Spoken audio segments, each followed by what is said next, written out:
Hello दोस्तों, स्वागत है आपका डी मार्केटिंग बॉल में। मेरा नाम है अभिषेक। दोस्तों, आज की वीडियो का हमारा टॉपिक है टॉपिक्स टू स्टार्ट है न्यू ब्लॉग। तो दोस्तों, इस वीडियो में आपको यही बताने जा रहा हूँ कि अगर आप एक नया ब्लॉग स्टार्ट करने जा रहे हो तो आपको कौन से टॉपिक पे काम करना चाहिए। तो दोस्तों, इससे पहले कि मैं इस वीडियो को स्टार्ट करूँ, आप जल्दी से चैनल को सब्सक्राइब कर लीजिए, बेल आइकन को प्रेस कर लीजिए ताकि जब भी मैं कोई इसी तरह का वीडियो अपलोड करूँ सबसे पहले नोटिफिकेशन आपको मिले। तो दोस्तों, चलिए शुरू करते हैं। दोस्तों, अब हम इस वीडियो में बात करने जा रहे हैं ब्लॉगिंग के बारे में। तो ब्लॉगिंग में सबसे बड़ा रोल प्ले करता है होस्टिंग। ठीक है, अगर आप एक ब्लॉग स्टार्ट करने वाले हो तो आपको सबसे ज्यादा ध्यान देना है कि आप होस्टिंग कहाँ से परचेस करते हो। ठीक है, तो मैं आपके लिए एक बहुत बढ़िया सा होस्टिंग लेकर आया हूँ और डिस्क्रिप्शन में उसका लिंक भी आपको मिल जाएगा। अगर आप इस लिंक के थ्रू जाते हो तो आपको एक अच्छा खासा डिस्काउंट अभी देखने को मिलेगा, क्योंकि अभी मेरे लिंक के थ्रू आपको एक हैवी डिस्काउंट देखने को मिलेगा जो कि पहले नहीं था। ठीक है, तो आप जाके चेकआउट कर सकते हो। और अगर आप अपने ब्लॉगिंग के लिए एक अच्छा सा कीवर्ड टूल ढूंढ रहे हो तो उसका भी लिंक आपको डिस्क्रिप्शन मिल जाएगा, तो आप जाके उसे भी चेक कर सकते हो। तो गाइस, अब हम आते हैं हमारे टॉपिक पे। तो यहाँ पर मैं आपको कुछ टॉपिक्स बताऊंगा जिससे आपको अपना ब्लॉगिंग स्टार्ट करना चाहिए। लेकिन एक चीज आपको सबसे पहले ध्यान रखना होगा कि ब्लॉगिंग में जब हम स्टार्ट करते हैं तो हमें सिर्फ उसी टॉपिक को स्टार्ट करना चाहिए जिसके बारे में हमें नॉलेज है। ठीक है, अगर अपनी बात करूं तो अगर मैं ब्लॉगिंग में, जैसे मैंने ब्लॉगिंग स्टार्ट किया तो मैंने ब्लॉगिंग स्टार्ट की डिजिटल मार्केटिंग के टॉपिक पे, क्योंकि मुझे उस चीज के बारे में नॉलेज है तो मैं उस चीज पर अपने ब्लॉग्स लिखता हूँ। ठीक है, तो अगर आपको किसी चीज के बारे में नॉलेज है, अगर मान लो कि ट्रैवल ब्लॉग्स हो या फिर आप मान लो कि आपको नॉलेज है कुकिंग में, ठीक है, आप रेसिपी के ब्लॉग्स बना सकते हो। ठीक है, तो ऐसे में जिस भी टॉपिक पर आपको नॉलेज है आपको वही करना चाहिए, क्योंकि लॉन्ग टर्म में ब्लॉगिंग आपको ऐसा तो है नहीं कि 1 साल या 2 साल में आपको खत्म करना है, आपको लंबे टाइम तक ब्लॉगिंग करते रहना है। तो ऐसे में आपको ऐसे टॉपिक को करना चाहिए जिसके बारे में आपको बहुत सारा नॉलेज हो और जिसमें आप बहुत सारे टॉपिक्स निकाल सकते हो।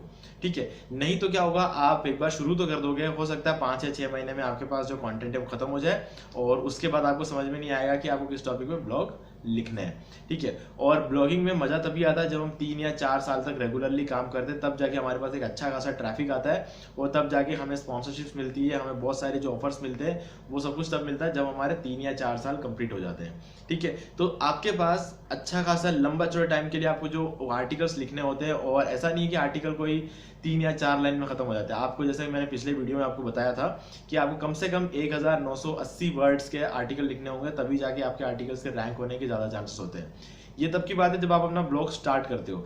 जैसे जैसे आपको टाइम लग हो जाता है, आपकी डोमेन ऑथोरिटी बढ़ने लगती है, फिर आप चाहो तो छोटे आर्टिकल्स लिख सकते हो। लेकिन जब आप शुरू कर रहे हो तब आपको कम से कम 1980 वर्ड्स के आर्टिकल लिखने पड़ेंगे, और वो भी लॉन्ग टेल कीवर्ड्स पर। ठीक है, तो यहाँ पर आपको मेन चीज थी वो है कि आपका इंटरेस्ट। ठीक है, अगर आपका इंटरेस्ट है किसी चीज में तो आप ब्लॉगिंग कर सकते हो। अगर आपको किसी चीज में प्रॉपर इंटरेस्ट नहीं है तो आपको किसी और चीज में ध्यान लगाना चाहिए। तो ऐसे में हर इंसान का किसी ना किसी चीज में इंटरेस्ट हो, किसी का स्पोर्ट्स में होता है, किसी का कुकिंग में होता है, किसी का फिटनेस में होता है, किसी का हेल्थ रिलेटेड चीजों में होता है। ठीक है, तो कहीं ना कहीं कोई ना कोई इंटरेस्ट निकल के आ ही जाता है, तो उस चीज पे आप ब्लॉगिंग कर सकते हो। तो अब मैं आपको यहाँ पर आगे बताऊंगा कि अगर आप किसी भी एक नीश को लेके चलते हो तो उन सभी निशेस में एक सब निश भी होता है। ठीक है, तो उस सब निश पर भी आप काम कर सकते हो। मतलब अगर हम बात करें, हम हेल्थ के बारे में बात करें, तो आप हेल्थ में जरूरी नहीं है कि आप सिर्फ और सिर्फ टोटल जो एक्सरसाइज है उसके बारे में बताओ। आप एक्सरसाइज के अंदर भी आपको बहुत सारी चीजें आती है, योगा आ जाती है, जिम आ जाता है। ठीक है, काफी सारी चीजें होती है, आप एक एक चीज को पकड़ के चल सकते हो। जरूरी नहीं है कि आपको हेल्थ को पूरा एक साथ पकड़ के चलना है, जिसके अंदर आप मील्स के बारे में बताओगे, डाइट के बारे में बताओगे, फिटनेस, टोटल फिटनेस के बारे में बताओगे, योगा, हर चीज बताने की जरूरत नहीं है। आप सिर्फ एक योगा को ही पकड़ के चल सकते हो। ठीक है, और हमेशा एक बात का आपको ध्यान रखना है कि यहाँ पर आपको कोई भी नीश जब आप सेलेक्ट करो तो उस पर एक प्रोडक्ट जरूर होना चाहिए।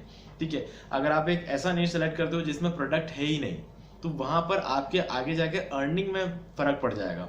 अगर कोई बहुत हैवी टॉपिक अगर आप लेते हो, जैसे कि होस्टिंग एक टॉपिक रहता है, ठीक है, अगर आप डिजिटल मार्केटिंग टूल्स के बारे में अगर आप आर्टिकल्स लिखते हो तो वहां पर आपको एक अच्छा खासा एक रेवेन्यू जनरेट कर सकते हो आप, क्योंकि इस पर टूल्स बहुत होते हैं, सॉफ्टवेयर बहुत होते हैं, होस्टिंग कंपनीज बहुत होती है।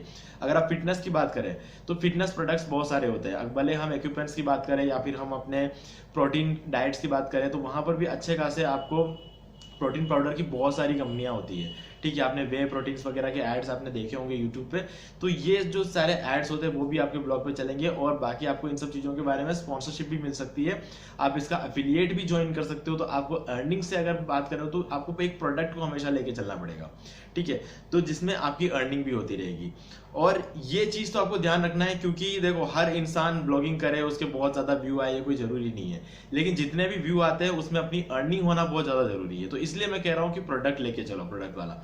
बाकी अगर आपको लगता है कि आप एक ऐसा टॉपिक लेके चल, जैसे अगर आप बॉलीवुड के टॉपिक पर आपको अगर लिखना है, तो बॉलीवुड में कोई प्रोडक्ट नहीं है, लेकिन वहां पर आपको व्यूज बहुत ज़्यादा मिलते हैं, ठीक है, ऑडियंस आपको बहुत अच्छी खासी देखने को मिलेगी वहां पर, क्योंकि इस तरह के टॉपिक में काफी सारे लोगों को इंटरेस्ट होता है। हालांकि कोई मतलब नहीं होता, लेकिन फिर भी लोगों को इंटरेस्ट बहुत होता है इन टॉपिक्स पे, ठीक है। तो लेकिन वहां पर आपको एक भी प्रोडक्ट देखने को मिला, अगर आपको अच्छे खासे व्यूज मिल जाते हैं तब तो आपका काम हो जाएगा, लेकिन अगर आपको व्यू नहीं मिलते तो आप ना तो अफिलिएट से कमा पाओगे, ना तो आप स्पॉन्सरशिप से कमा पाओगे, ना तो आप किसी और चीज में कमा पाओगे, ठीक है। तो हमेशा जब स्टार्ट करो तो ये सोच के मत चलना मेरे अच्छे खासे व्यूज आ जाएंगे, ये सोच के चलो कि आपको अच्छी खासी अर्निंग करनी है, ठीक है। अगर इस तरीके से आप सोच के चलोगे तो आपकी अर्निंग तो हो जाएगी, व्यूज के आपको टेंशन नहीं लेना है। तो ये एक बात ध्यान रखनी है। इसके बाद आता है ऑडियंस, ठीक है। सबसे इंपॉर्टेंट चीज होती है ऑडियंस। अगर आप किसी ऐसे टॉपिक के बारे में लिख रहे हो जिसका ऑडियंस ही नहीं है, मतलब ऑडियंस तो हर टॉपिक का होता है, लेकिन किसी टॉपिक में क्या ना ऑडियंस कम होती है, किसी में ज्यादा होती है, ठीक है।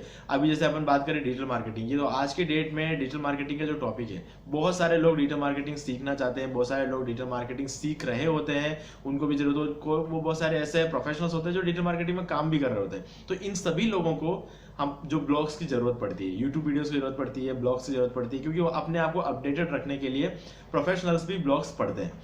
तो ऐसे में आपके पास एक अच्छा खासा ऑडियंस डिजिटल मार्केटिंग के टॉपिक पे मिल जाएगा। यही बात होती है अगर आप ग्राफिक डिजाइनिंग के बारे में या फिर आप वेब डिजाइनिंग के बारे में ब्लॉग्स लिखते हो, आप ट्यूटोरियल्स बनाते हो, तो इन सभी चीजों में अच्छा खासा आपको एक ऑडियंस देखने को मिलेगा। लेकिन यहीं पर अगर हम कोई ऐसी चीजें कुकिंग को अगर लेके चले तो यहाँ पर आपको बहुत बड़ा ऑडियंस देखने को मिलेगा, क्योंकि डिजिटल मार्केटिंग वाले लोग भी कुकिंग करते हैं, ग्राफिक डिजाइनर्स भी कुकिंग करते हैं, वेब डिजाइनर्स भी कुकिंग करते हैं, और जो कुछ नहीं करते हैं वो भी कुकिंग करते हैं, ठीक है। तो ऐसे में आपको एक अच्छा खासा ऑडियंस आपको देखने को मिलेगा। लेकिन जब बात आती है कुकिंग की, तो यहाँ पर अगर हम बात करें, एक तो वैसे भी इंडिया में सीपीसी कम रहती है, ठीक है। जो एड्स चलते हैं, गूगल एडसेंस का अप्रूवल तो आपको चाहिए होगा, क्योंकि आप ब्लॉगर हो तो आपको गूगल एडसेंस का अप्रूवल तो चाहिए होगा, ठीक है। तो यहाँ पर आपको जो एड्स देखने को मिलेंगे वो उसकी सीपीसी बहुत कम रहती है कुकिंग के टॉपिक पर, या फिर अगर हम हेल्थ के टॉपिक को लेके चले तो वहां पर भी सीपीसी काफी कम रहती है, ठीक है। अगर हम फिटनेस में घुस जाए तो वहां पर आपको सीपीसी थोड़ी हाई मिलेगी, क्योंकि जो वे प्रोटीन जैसी जो कंपनियां होती है वो अपने एड्स बहुत ज्यादा चलाते हैं, तो यहाँ पर आपको एड्स देखने को मिलेंगे। लेकिन हम सिंपली अगर हेल्थ रिलेटेड टॉपिक्स को लेकर चलेंगे, जैसे हम किसी डायबिटीज या इस तरीके की जो बीमारियां होती है उन चीजों के बारे में अगर हम लिखे, तो यहाँ पर आपको अच्छे खासे एड्स देखने को नहीं मिलेंगे, तो यहाँ पर सीपीसी भी कम होगी। लेकिन आपको अगर अच्छे खासे व्यूज आ जाते हैं यहाँ पर, तो आपकी अर्निंग अच्छी हो जाती है। लेकिन अगर मान लो किसी वजह से कंपटीशन ज्यादा होने की वजह से आपके ज्यादा व्यूज नहीं आए, दिन के आपके 200 300 या 400 व्यूज ही अगर आपके आ रहे हैं, तो अगर आपके पास प्रोडक्ट होगा, जैसा कि मैंने कहा कि शुरू में मैंने जैसे बोला था प्रोडक्ट को लेके चलना है, प्रोडक्ट होगा तो 400 व्यूज में भी आप 2-3 अफिलिएट सेल्स तो आप आराम से करा दोगे, जिसमें आपको दिन के 2-3 हजार रुपए तो आप आंख बंद करके कमा लोगे। लेकिन अगर आपके प्रोडक्ट नहीं हुआ तो आपको टोटली डिपेंड रहना पड़ेगा आपके एडसेंस की अर्निंग पे, और एडसेंस की अर्निंग की जैसा कि मैंने कहा सीपीसी कम होती है, तो आपको व्यूज ज्यादा चाहिए, ज्यादा व्यूज आएंगे, ज्यादा आरपीएम होगा, ज्यादा सीपीएम होगा, और इन सब चीजों से धीरे धीरे आपकी अर्निंग बढ़ेगी। और ब्लॉगिंग में एक और अच्छी बात ये होती है कि ब्लॉगिंग में आपको हिस्सा नहीं देना पड़ता है, ठीक है। आपको यूट्यूब को अपना हिस्सा नहीं देना पड़ता है, एडसेंस को थोड़ा सा हिस्सा देना पड़ेगा आपको, लेकिन फिर भी आपको 75% जो अर्निंग होती है वो आपकी खुद की होती है, ठीक है। और अगर आप ये और ध्यान रख लेते हो कि आप यूएस में लोग किस कीवर्ड से सर्च करते हैं, आपके टॉपिक्स को यूएस में अगर किस कीवर्ड से लोग सर्च करते हैं, ये भी आपको पता है, आप अच्छा खासा कीवर्ड रिसर्च करते हो, तो यूएस से जो व्यूज आते हैं वहां पर जो एड्स होती है उनका सीपीएम आरपीएम ज्यादा होता है, ठीक है। सीपीएम आरपीएम मतलब 1000 व्यूज पे जो अर्निंग होती है वो ज्यादा होती है, ठीक है। तो वो आपको एक बेनिफिट देगा अगर आप वहां के कीवर्ड्स पर फोकस करोगे तो, ठीक है। लेकिन शुरू में आपको यूएस के कीवर्ड से फोकस नहीं करना है, क्योंकि अगर इंडिया में ही रैंक नहीं होगा तो यूएस में कैसे रैंक होगा। तो आने वाले टाइम में आप ऐसे अर्निंग कर सकते हो। लेकिन अगर मैं अपना सजेशन आपको दूं तो मैं आपको हमेशा कहूंगा कि आप देखो प्रोडक्ट्स लेके चलो, ठीक है। मैं हमेशा प्रोडक्ट्स को लेके चलता हूं, क्योंकि मैं ज्यादा एडसेंस पर या किसी और चीज पर इतना ज्यादा डिपेंडेंट नहीं रहता हूं। मेरे को चाहिए प्रोडक्ट्स जिस ताकि मैं एफिलिएट सेल्स करा पाऊं, ठीक है। तो वैसे ही यहाँ पर आपको ध्यान रखने से मैंने वीडियो को स्टार्टिंग में आपको बता दिया था, होस्टिंग पर आपको ध्यान रखना है। तो होस्टिंग का भी आपको एक अच्छा खासा अफिलिएट आपको देखने को मिलता है, लेकिन होस्टिंग के टॉपिक में बहुत ज्यादा कंपटीशन रहता है गाइस, सही बता रहा हूँ। आप 3 या 4 साल में तो आप अपने ब्लॉग्स को रैंक करवा ही नहीं सकते, किसी भी हालत में नहीं करवा सकते, चाहे आप कुछ भी कर लो, कितना ही पैसा खर्च कर लो, आप नहीं करवा पाओगे, क्योंकि बहुत ज्यादा कंपटीशन होता है होस्टिंग के अंदर। तो अगर आप होस्टिंग के टॉपिक पे जाओगे तो मैं तो कहूँगा आपको कुछ भी हासिल नहीं होगा। तो इसीलिए ध्यान रखना, होस्टिंग होस्टिंग के टॉपिक पर अगर आप सेलेक्ट करते हो कभी, तो ये सोच के चलना कि मुझे 4 या 5 साल बाद अर्निंग करनी है, अभी नहीं करनी है, ठीक है। तो ऐसे में अगर आप कुछ कर पाओगे, बाकी आप 1 या 2 महीने के अंदर अंदर आप ब्लॉगिंग छोड़ दोगे। तो ये होस्टिंग टॉपिक जो होती है सबसे ज़्यादा हाई सीपीसी की होती है। इंश्योरेंस भी होता है, मॉर्टगेज भी होता है, ये सारी चीज़ें होती है जिनकी बहुत अच्छी सीपीसी रहती है, लेकिन इन सब में कॉम्पिटिशन भी बहुत ज़्यादा रहता है, क्योंकि सभी को अर्निंग ज़्यादा चाहिए होती है, सभी ये टॉपिक पकड़ लेते हैं। तो आप ऐसे टॉपिक को पकड़ के चलो जिसके अंदर आपको अर्निंग भी हो जाए, जिसके अंदर प्रोडक्ट भी हो और जिसके अंदर ऑडियंस भी ज़्यादा हो, ठीक है। यहाँ पर आपको ज़्यादा बेनिफिट मिलेगा, ठीक है। तो गाइस, माइक्रो निश पे भी आप काम कर सकते हो। किसी भी टॉपिक के अंदर के छोटे छोटे टॉपिक्स को पकड़ो और उसको लेके चलो, और जैसे जैसे उस पर आप रैंकिंग हो जाएगी, उसके बाद आप उसके मेन निश पे आ सकते हो। तो शुरू में आप माइक्रो निश लेके चल सकते हो, ठीक है। तो ये सारी चीज़ें थी मेनली आपको। अब मैं आपको एक बार वापस सारे पॉइंट्स को अच्छे से क्लियर कर देता हूँ। सबसे पहली चीज़ है आपका इंटरेस्ट, दूसरा है ऑडियंस, तीसरा है प्रोडक्ट, चौथा है सीपीसी, ठीक है। ये चारों चीज़ अगर आप ध्यान रखते हो तो आपका ब्लॉगिंग करियर आगे अच्छा चलेगा। बाकी टॉपिक्स सिर्फ और सिर्फ आपको इंटरेस्ट से लेके चलना होता है, और इंटरेस्ट के अंदर आपको देखना है कि प्रोडक्ट्स किस में अवेलेबल है, ठीक है। तो सारी चीज़ें मैंने आपको क्लियर कर दी। ब्लॉगिंग स्टार्ट करने से पहले ध्यान रखना, एक बार मेरे लिंक के थ्रू जाके आप चेक कर लेना कि आपको कितना डिस्काउंट मिल रहा है। आप अगर 2 या 3 साल के लिए अगर आप होस्टिंग लेते हो तो 3 साल के लिए आप बिल्कुल एक बार फ्री हो जाओगे। क्योंकि क्या होता है, ज़्यादातर जो ब्लॉगर्स होते हैं वो होस्टिंग ले लेते हैं 1 साल की, और 1 साल के अंदर अंदर जब उनका आउटपुट नहीं मिलता है तो वो रिन्यू कराने में डरते हैं। उनको लगता है कि यार 1 साल में तो कुछ कर नहीं पाया, दूसरे साल में क्या होगा। तो इसलिए ध्यान रखना, जब भी होस्टिंग लो 3 साल के ले लेना, क्योंकि जो भी ब्लॉग है या वेबसाइट है वो आपको आउटपुट देता है 1-1.5 साल बाद, मतलब 18 महीने मान के चलते हैं। कॉर्पोरेट वर्ल्ड में अगर हम बात करें तो किसी भी चीज़ को ग्रो होने में 18 महीने लगते हैं, ठीक है। तो होस्टिंग तो 12 महीने में खत्म हो जाती है, तो आप रिन्यू नहीं कराते। ज़्यादातर ब्लॉगर्स जो होते हैं वो रिन्यू नहीं कराते, क्योंकि उन्हें लगता है अभी तक तो कोई ज़्यादा अर्निंग हुई नहीं है तो क्यों कराए रिन्यू।